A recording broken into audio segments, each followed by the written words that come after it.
The battle had finally came to an end, but victory didn't feel quite like I imagined. After 7 years of relentless pushing and striving, there was an eerie silence that followed the hustle. The adrenaline that once fueled me had drained away, leaving behind a sadness that I couldn't shake.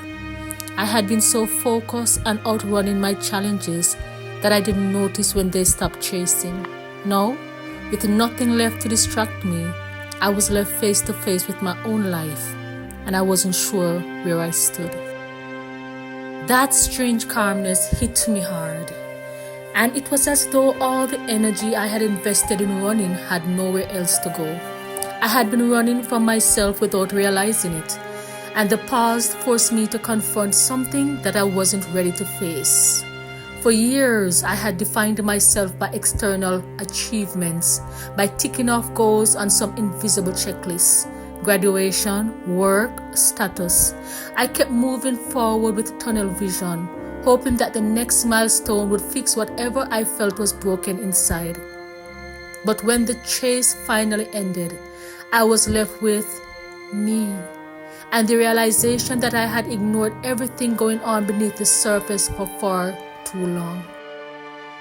After 4 years of college and pouring my resources, financial, emotional, physical, into that journey, I thought I had come out on the other side feeling proud and secure in my future. But that sense of accomplishment wasn't there, at least not in the way I imagined. I landed a job soon after graduation, but the excitement quickly faded. Something inside me knew it wasn't the right fit, even though it seemed like the perfect next step on paper. So, I made the difficult choice to leave. The moment I walked away, confusion followed. People asked why. Some even questioned if I knew what I was doing. To be honest, I wasn't entirely sure myself. All I knew was that staying would have cost me more than leaving, and deep down, I trusted that. Yet, that decision left me isolated. It felt like I was drifting between two worlds, no longer the student pushing towards graduation, but not yet the professional living in the certainty of a steady career. With no job and no clear path forward, I found myself spiraling. I questioned every decision, and depression slowly crept in. My confidence waned. The sense of loss wasn't just about the career. It was about the years of investment that suddenly felt void of purpose. Was all the effort for nothing? Had I taken a wrong turn somewhere? Was I even capable of finding my footing again? Writing became my escape. I'd sit by my desk, sometimes for hours on end, pouring my thoughts onto paper, trying to make sense of it all. For a while, it felt like writing was healing me, as though I was untangling knots of emotion I hadn't been able to express before. It was therapeutic, yet there was this creeping guilt that came with it. Every moment spent writing was a reminder that I wasn't out there earning. The more time I dedicated to it, the heavier the weight of guilt became. I started wondering if I was wasting time or just avoiding the real problems. Could I afford to indulge in my passion when the immediate need for income was right in front of me? The walls were closing in, and I couldn't deny the reality any longer. The financial strain was growing. I had no choice but to face it. That was when the biggest epiphany struck. I had been running from myself, not just from my finances, my career, or my responsibilities, but from the reflection I had been avoiding. Accountability stared me right in the face, and I could no longer ignore it. I realized that all my external problems, the job, the missed opportunities, the drifting sense of purpose, were tied to deeper decisions I had been making. They were symptoms, not the cause. Accountability isn't about finding someone or something to blame. It's about taking ownership of the role we play in our circumstances. I had allowed myself to be caught up in a cycle of self-doubt, people pleasing, and endless striving without ever pausing to examine whether I was chasing the right things. How many times have I made choices based on external expectations rather than what I truly wanted? How many times had I said yes to others when I should have said no to protect my own peace?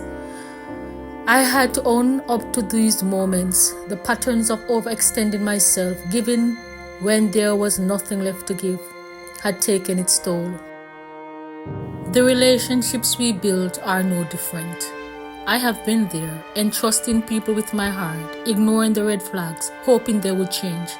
I had allowed my boundaries to be crossed time and time again, giving people the benefit of the doubt when they didn't deserve it. Even when my instinct told me to walk away, I stayed longer than I should have.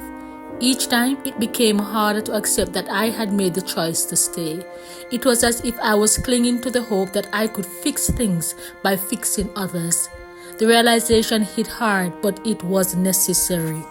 Accountability is about facing those truths, no matter how uncomfortable they are. It's about recognizing when we have been complicit in our own hurt. There's power in that. I began to see that this pattern wasn't just about relationships or career. It was about my identity, how I saw myself, and how I allowed others to define me. Looking back, I realized I spent so many years trying to fit into spaces that weren't meant for me. I was trying to force myself into molds that didn't align with who I truly was. I spent my childhood in quiet reflection, finding comfort in solitude. But somewhere along the way, I abandoned that part of myself. I traded it in for the pressure to be outgoing, to socialize, to be everything to everyone but me. Accountability is not about waiting for those who hurt you to acknowledge their actions or made amends. It's about finding the strength to take ownership of your own healing, even when an apology will never come. It's letting go of the need for validation from others and choosing to realize the weight of their wrongdoing. True accountability means accepting that your peace, growth, and sense of self-worth are not contingent on their recognition or remorse. It's about reclaiming your power, moving forward with grace, and embracing the freedom that comes from no longer holding on to the past. Now, as I stand on the other side of those decisions, I see things clearly. It's time to return to that inner child, to reconnect with the part of myself that embraced solitude without fear, who found joy in just being. Accountability isn't just about accepting where I have gone wrong. It's about forgiving myself for the mistakes, learning from them, and moving forward with a new sense of clarity. It's about understanding that while I can't change the past, I can take control of what comes next. Like, share, comment, and subscribe for more episodes. Thank you for watching and continue to rise and excel.